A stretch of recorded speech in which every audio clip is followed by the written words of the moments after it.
Good day, ladies and gentlemen. Today we find ourselves in London, the cultural capital of the world. Behind me is the renowned British Museum, home to many a treasure from all corners of the globe. The British Museum is particularly rich in its collection of ancient and classical artifacts, and it is today that we're going to be exploring one of the most important of these ancient artifacts at the British Museum, the throne room of the Neo-Assyrian palace at Kalhu.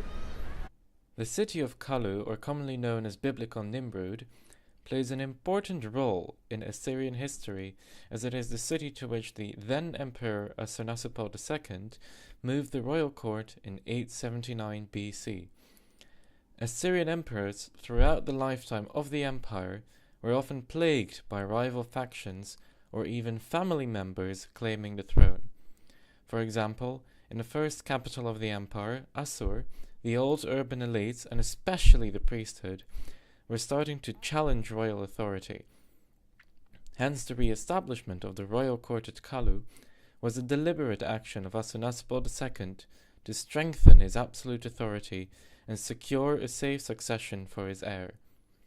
He populated the new court with eunuchs of undoubted loyalty to himself, and made the city, and particularly the new palace contained within, a powerful architectural expression of his regained imperial authority. It is of this palace, located in the northwest of the city, whereof we find remnants in the British Museum. The construction of the palace took place in the 1860s BC. Taking advantage of his royal prerogative, Ashurnasirpal II widely utilized foreign labor from conquered territories and exotic materials such as alabaster. The alabaster sculptures and wall reliefs present throughout the palace were meant to overwhelm anyone who visited it.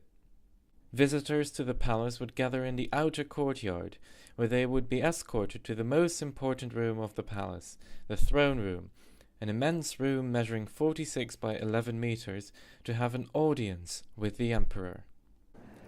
As the visitor approached the throne room, they would be greeted by colossal alabaster sculptures of winged lions and winged bulls, also called lamassu, which flanked the three entrances to the throne room.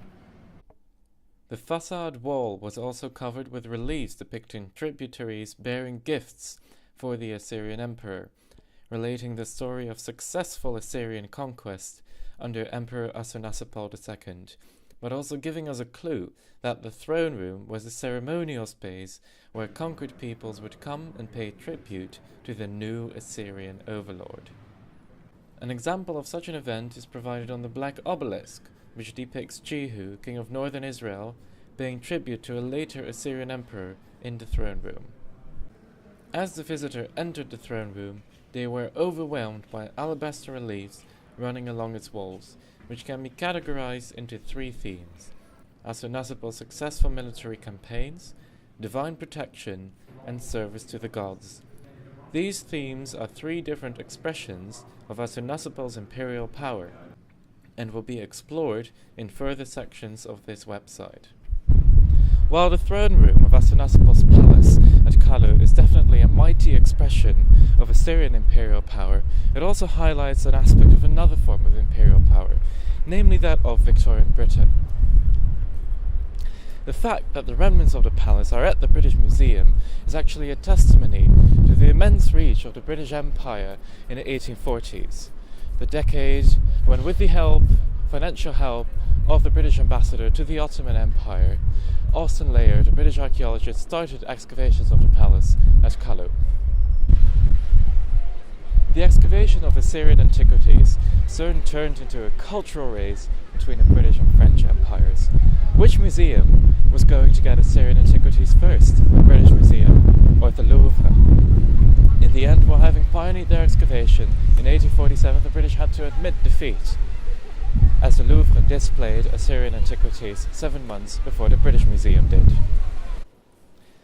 But even today, Assyrian artifacts keep playing a role in imperial ideologies, as Islamic State violently destroyed the extant remnants of Ashurnasirpal's palace in 2016, claiming them to be pagan leftovers in their attempt to create their very own empire of violent Salafism.